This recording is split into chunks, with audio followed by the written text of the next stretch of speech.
అందరికీ నమస్కారాలండి. మన పెద్దలు వివాహ విషయంలో, ఒక కుటుంబంలో పెళ్లి జరిపే విషయంలో 2 పెళ్లిళ్ళు చేయాలంటే ఒకే రోజున గంటల తేడాలలో పెద్దవాడికి ముందు చిన్నవాడికి తర్వాత ఇలా చేస్తారు. ఇక అలాగే ఆడ మగ అయితేనేమో అది కూడాను కొన్ని గంటల తేడాలలో ఆడపిల్లకి ముందు ఇక మగవాడికి తర్వాత చేస్తారు. ఇక సహజంగా అందరిలాగా ఒక పెళ్లి అయితేనేమో పెళ్లిడు వచ్చిన వారు మరొకరున్న సంబంధాలు కుదరకపోతే సహజంగా అందరిలాగా ఒక పెళ్లి చేసేస్తారు. ఇక ఆ పెళ్ళైన తర్వాత రెండో వారికి కూడా సంబంధం కుదిరితే ఇక అట్టే రెండో పెళ్లి నెల లోపు కానీ 6 నెలల లోపు కానీ ఇలా సంవత్సరం లోపు కూడా చేయరు. ఎందుకు అంటే తప్పు అంటారు. తప్పు ఏంటంటే శాస్త్రాన్ని వ్యతిరేకిస్తావి అంటారు. ఇదే విషయాన్ని పండితులను అడిగినా కూడాను దోషము అంటారు. దేనికి అంటే పండితులకు ఎదురు చెబుతావేంటి అతికి తెలియక అంటారు. ఇంతే తప్ప అసలు నిజం అనేది ఆ పండితులు తెలుసుకోలేదు, ఈ మన పెద్దలకు చెప్పలేదు. ఇక 2 పెళ్లిళ్ళు అయితే మాత్రం ఒకే రోజున చేస్తారు. ఇక తర్వాత నెలకు 2 నెలలకు 6 నెలలకు ఇలా సంవత్సరం లోపు చేయనియరు.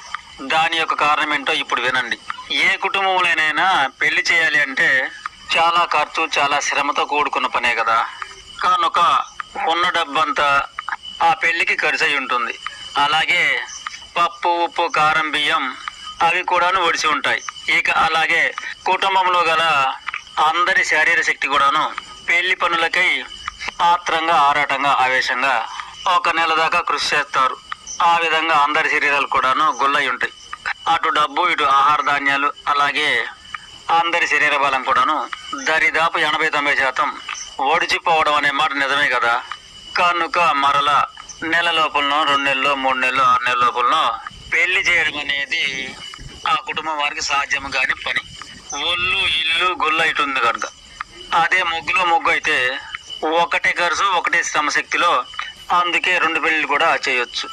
ఇక మధ్యలో కొద్ది కాల వ్యవధితో పెళ్లి చేయడం అనేది సాధ్యము కాని పని అని పెద్దలు తప్పు అన్నారు.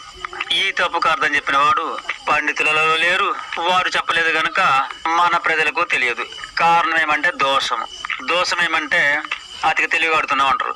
అంతేకాదు సుమా, నెల లోపులోనే 2వ పెళ్లి చేయాలంటే కూడాను అటు వ్యవసాయ పనులు ఉంటాయి కదా, అవి చేనులు ఎండిపోయి గడ్డి పెరిగి కాపలా లేక జంతువుల బారిన పడి ఆ విధంగా పంట పాడి కూడా తిరిగి మరలా శ్రద్ధ చేసుకోవాలి కదా.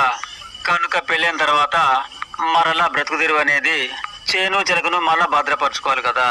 అలా ఖరాబైన చేనుని అలా వదిలేసి మరలా మరో పెళ్లి కూడా ప్రయత్నిస్తే ఇక ఆ చేలు తవ్వేడి గింజలు కూడా ఇంటికి రావు కదా. అంతేకాక నెల జీతాలు కానీ, సంవత్సర జీతాలు కానీ, గవర్నమెంట్ ఉద్యోగాలు కానీ ఒకేసారి ముగ్గు ఆటిడిపిస్తాడు తప్ప మరలా రెండోసారి సెలవులు ఇవ్వమంటే ఆ యజమానులు ఇవ్వరు కదా. ఈ విధంగా ఎన్నెన్నో ఆటంకులు కలుగును.